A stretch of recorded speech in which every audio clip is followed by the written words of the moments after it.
sorry. You're smiling. Because I happen to thought you think were playing of with Nick. toast. I happen to think of Nick, how he's... Oh, I'm sorry. I'm sorry. Okay, let's do it one more time because Nick thought we were just playing with the kids. Okay, we're going to do it one more time. You guys did perfect. Okay, here we go. Ang lang lang yuk tang lang.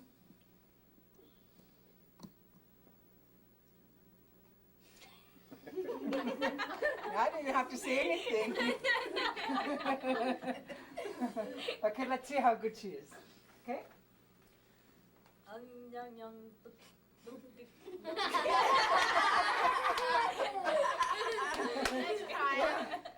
They all lost. Okay.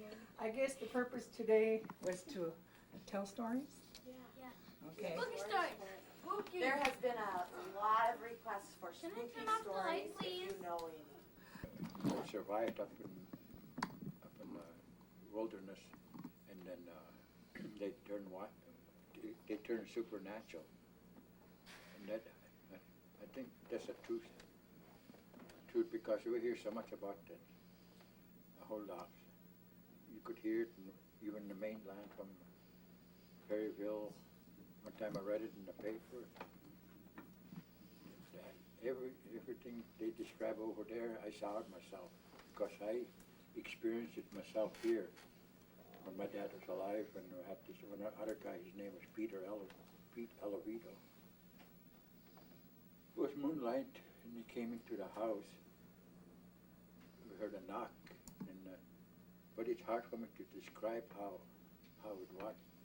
I mean, it was human form, but it was just brown, dark brown, just like gunny sacks. You know. I didn't see the face, just like that.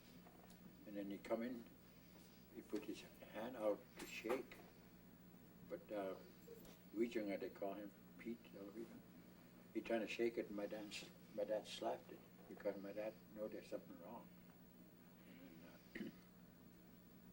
And my dad, he didn't struggle. Whatever it was, a whole lot. I'll call it a whole lot because I think that's what it was. So my dad, physically threw him out. He didn't struggle too much time, just like that. And then we watched him. He was going up the hill where a well used to be. There's a trail up towards the hill, We watched him going up the hill. That's the last we ever seen him. I mean, it's hard for people to believe that, but I saw it with my own eyes. That's why I'm saying I'm not going to tell you to believe me, but I believe it. And this is not a made-up story. I heard so many stuff told before, and to me I thought it was just a story, but as I grew up and I keep hearing some other places, they have the same experience.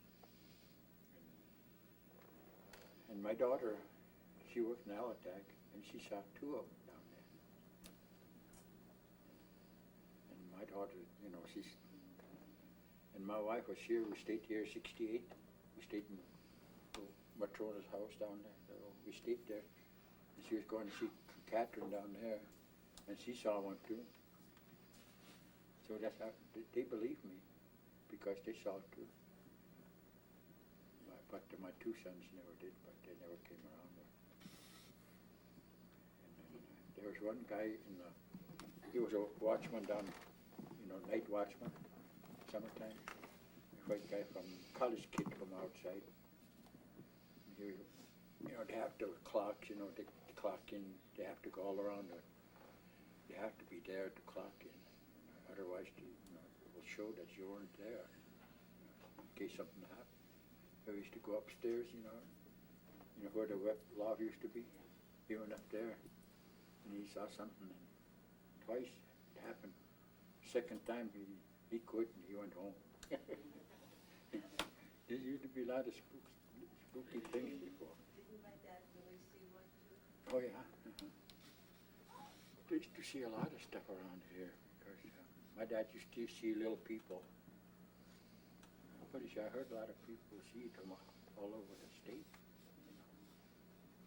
same thing. How come when they go hunting to Akhiok over here, they always hear lady crying Yeah, over here? yeah, I I heard them tell that too. can't really know what like they used to talk about it. They used to talk about it. I think they said somebody drowned there and killed the. I got it in Uptick of Foknak, and I started reading. There's all kind of articles there for different people around the island. Then I started reading that, by Walter Benmeroff. He told a story to these two ladies that wrote it out in Kodiak, Terry, Carlo, and some other.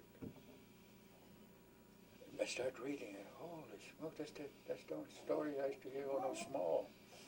And exactly the same, but this was better because that guy that was with him, he's the one that told the story. So it's in the book. I heard the same. I let my wife read it and my daughter. They got chills. So that's supposed to be a true story because I think animals, I don't know how to explain it. I think there's still locks around. Because about 4 or 5 years ago, David Jr. and them climbed the big mountain, and the snow, big footprints.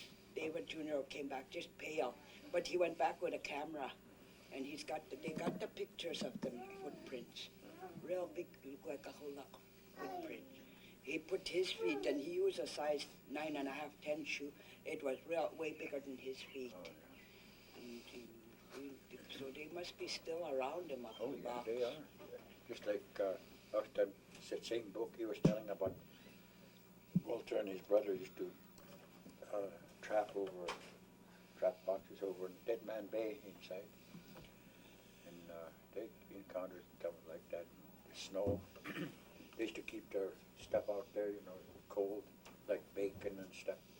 Every morning they keep losing their bacon. It's in that story, It's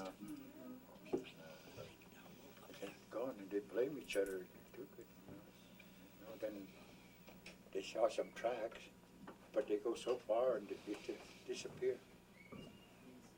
Is that twice, I think, that they said that happened to them. You should read it. It's really interesting. Where would we find that book? And then have it in the library here. Yeah, I think Like they can. buy it. Yeah, they could. I think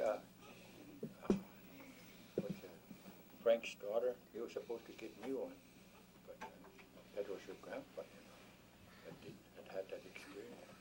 Grandpa I- did? Yeah, I let Susan read that, and she read it. Really interesting. Very much. There was a lot of stories about that holiday, January 18, 19, the things that used to happen. It used to, mascaradas and stuff. Did it used to happen to you guys? Yeah, there's a lot of stuff used to happen. It's Kushinyak time. I remember before Christina, they study hard to make sure they know each other, how many they are together going masquerading. And then first thing they know, they have to let money know nobody would come. And there would be somebody behind, they're walking across the big road going, and all of a sudden they had 2 extra. This old man New Year's, he used to tell us to watch after New Year's masquerading time before Christina. Then they would just go home, and he said sometimes they would just come in all pale. First house they see, they would go in. In your house, a whole bunch of us boys, just before midnight, we used to play all kind of games, We burn papers, dark, and the paper forms all kind of animals and humans. You watch it, and boy, do get spooky, I believe that because Leona did that 1 year in her house here. She burned a paper, and then she seen a lady in a rocking chair holding a baby. Then she said, this year one of my kids are going to have a baby. Sure enough, one of her daughters got pregnant that year. And there was this one going to the banyo, remember? You ever hear of it? Yeah. Nobody ever tried. Nobody ever got brave enough, you know. He said, if you want to learn any kind of instrument or guitar, take your guitar and take a chicken with your rooster and go in the back in the banyo. And if it gets too scary or something, you pinch that rooster. That way, you know, get the thing or whatever. Then you're supposed to be coming out playing guitar. That you never played Musical instrument. I know, Uncle Art, But- you know, I tried to, when we first got chickens around here, Uncle Art told me, no, you'll never be the same person. So I- But yeah, we weren't brave enough to do that. Mm-mm. And you're So I supposed don't to know. go in by yourself? You're supposed to go in Yeah, alone alone. with the rooster? Mhm. Yeah. So I don't know if that ever come true or not, but that was what they used to tell us. I don't know if it's true or not. That's- See others. Every time when they go out, they bring 5, 6. And he died and left it to Joe. $10,000 flat. And We Visor. used to ask Joe about why he's so, you know, everything he did, money, always, and he was the best. These are stories not to be used to discipline your kids or to discipline each other and scare each other so that you could listen. Please don't use them because that's not how God intended us to take care of each other. Okay? Okay. Caution. Make sure pillows and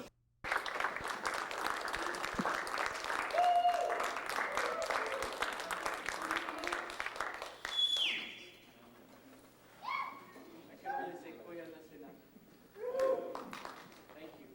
It's, well, I love coming down here. I love working with everybody here because you're all great.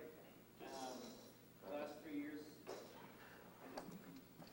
been a privilege for me to be able to work with you and share all the things I've learned, but also learn a lot of things from you guys as well. So you guys are also teaching me. Thank you, Danita. Thank you guys for allowing me to participate.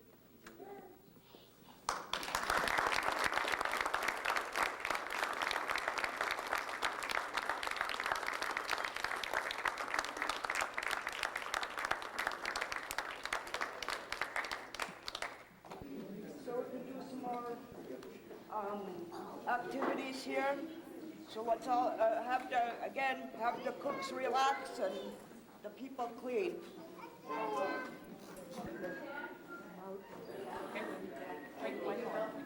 smile. What's up? Be happy. Oh, I got your hat. So cute. Be nice. The computer. His wife's hat. Get Michael in there. Well, first of all, if you could just say your name out loud and spell it for me, so make sure I get it correctly. Which one? Whichever one you want us to use. My name is Teacon Simeonoff. First name is Teacon, and the last name is Simeonoff. Yeah, and are you from here? Yes. Raised here. Last 3 years I moved over to Old Harbor, which is about 40 miles north of here. Yeah. And well, first of all, tell me what you're doing right now. I'm making a Bendwood hat. This is a small young man's hat. So the shorter the hat, the less experience you are a hunter. The longer a hat, the more experience. So be it for a young person, maybe between the age of 15 to maybe 25 or 30. Takes many years for a person to get the experience to advance to a larger hat.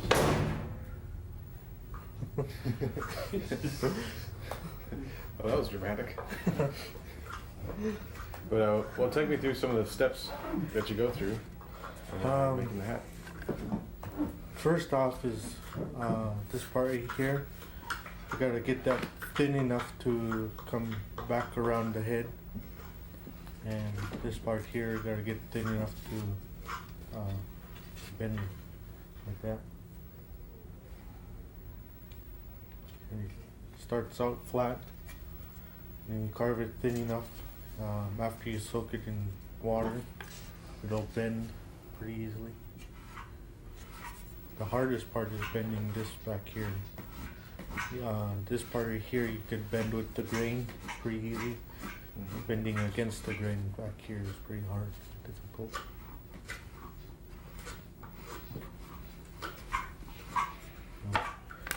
So you can take me through the different tools that you're using. Well, these are crooked knives. This is a standard bend knife. It's pretty flat at the base and it comes up to a sharp bend. This is a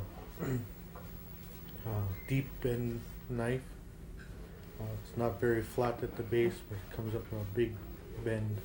It's good for making masks, or I like these best to carve because I'm used to them.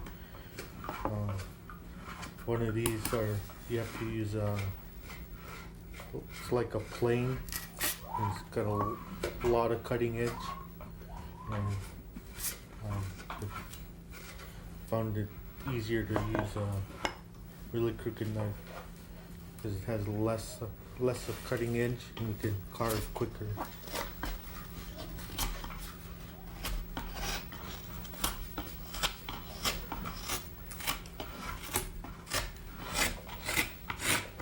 And it's a lot of hard work just to carve a hat thin enough to bend, especially if it's pretty thick.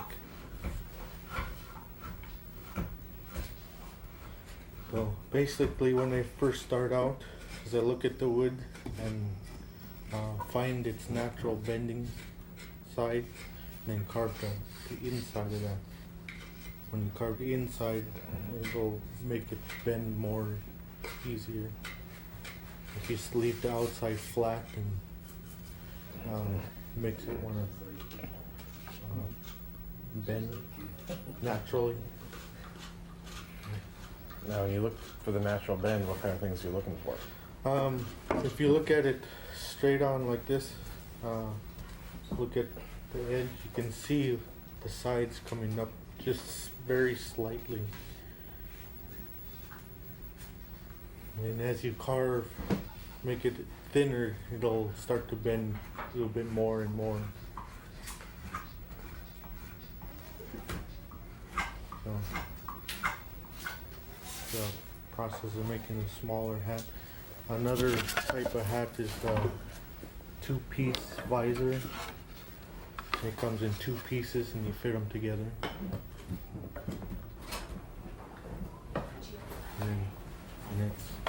This one's longer, so it'd be for a more experienced hunter.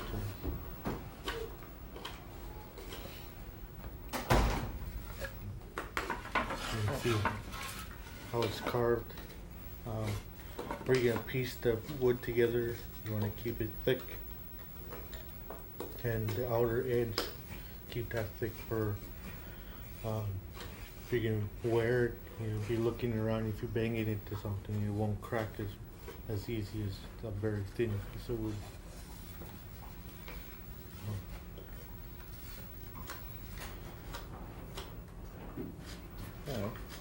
And tell me about where the wood for these projects came from.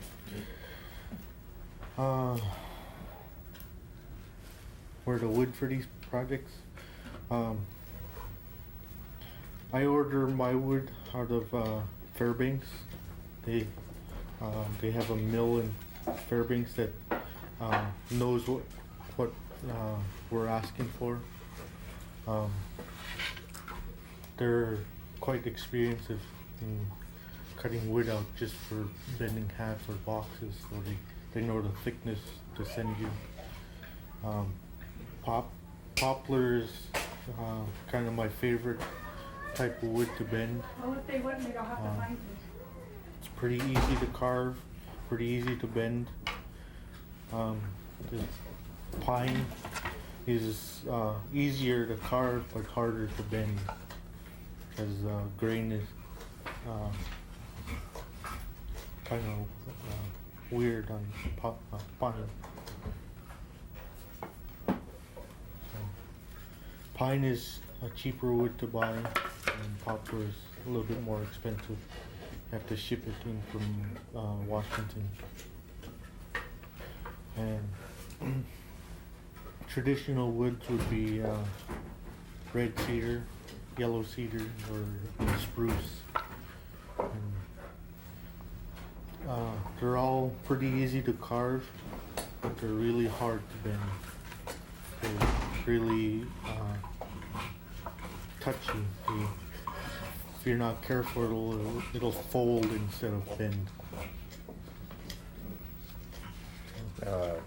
You just mentioned one of the tricky parts about bending. What are some of the things that happen if you don't get your bend right? If you get one side that's a little bit thicker than the other, and you have a warped hat. If you get one side that bends naturally, the other side is too thin, you bend more, look warped.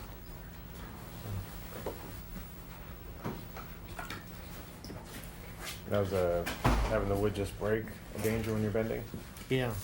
I have a warped hat here, and this isn't from the thickness of the hat. It's from the type of grain on different sides. This side here has a thick grain, and this side here has a real thin grain, and that makes it hard to. The thin grain hat to side to bend, so you end up with a side that's really warped. The thick grain side bends quite easily, and thin grain bends a little bit more difficult, so you end up with a pretty crooked hat. So I use this for teaching a lot. So no matter if they're the same thickness all the way through, you still might end up with a side that bends more than the other. And this is also a two-piece hat, like this one here. And this will happen on a single-piece hat. I had a hat before. It was like this. The green is a little bit more tougher wood than the white side.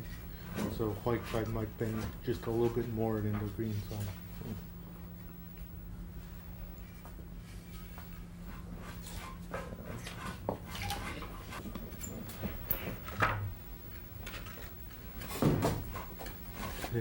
This hat here is the same form.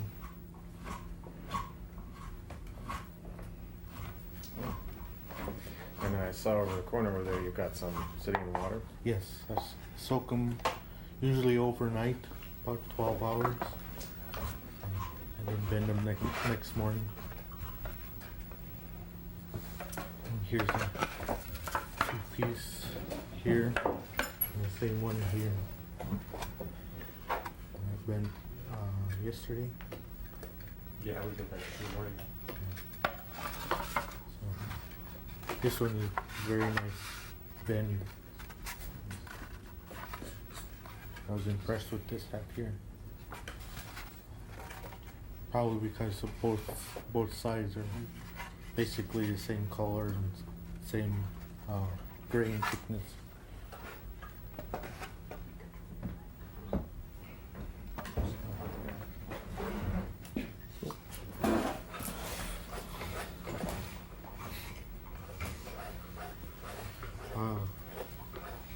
Do you want to know? Well, you started by telling me when you carved it, and then what made you choose that particular shape and form? I just started getting into carving masks. I've never really carved masks before. About 3 months ago, I carved one out, and thought it was pretty interesting.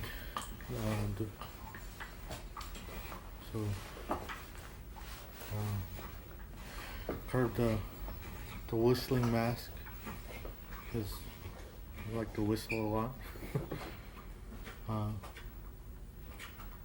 So I guess me and another person in the village like to whistle a lot. So I have two sides here. Killer whale on one side and petroglyph face on the other.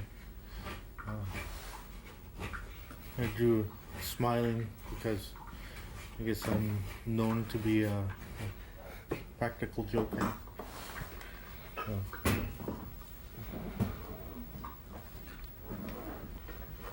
This is my second mask that I made.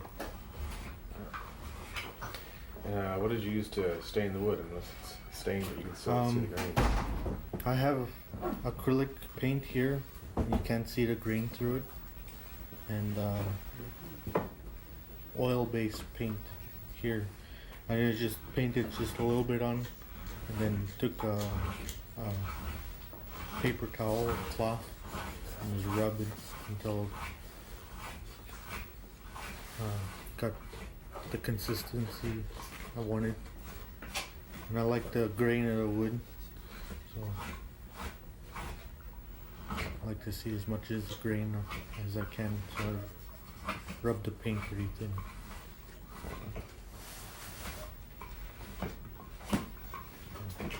And tell me what you know about the way the hunting hats were traditionally used. The hunting.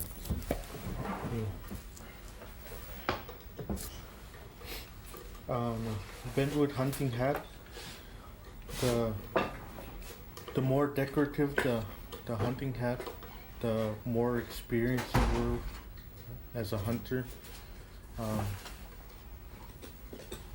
The spirit of the animal you're hunting, you want to incorporate it into whatever you're onto your hat.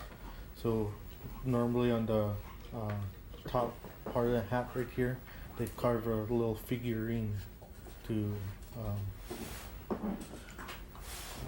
attract that spirit of that animal you're hunting. And the whiskers, normally they use either baleen or sea lion whiskers. And they decorate that up as much as possible, put feathers or beads. The more lines you have, usually the different types of lines they have tells a story of their different hunts they've been on. The more lines you have, the more experience.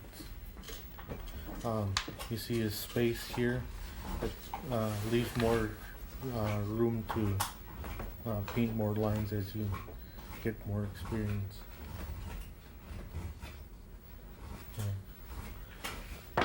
Basically, wear a hat like this. You want the string to go behind the ear, right on the soft part of the skin going down. That'll hold the hat up, the heavy part up, the heaviest part is on the front. Basically hold it up. And you can see the longer the hat, the more shade you'll have from the glare of the water as you're kayaking. And the more shade you have, you can see the animal better.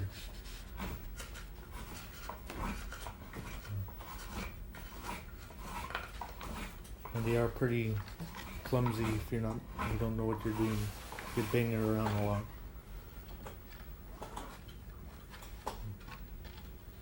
So they decorated it with trade beads, whiskers, feathers, ivory, ivory figurines.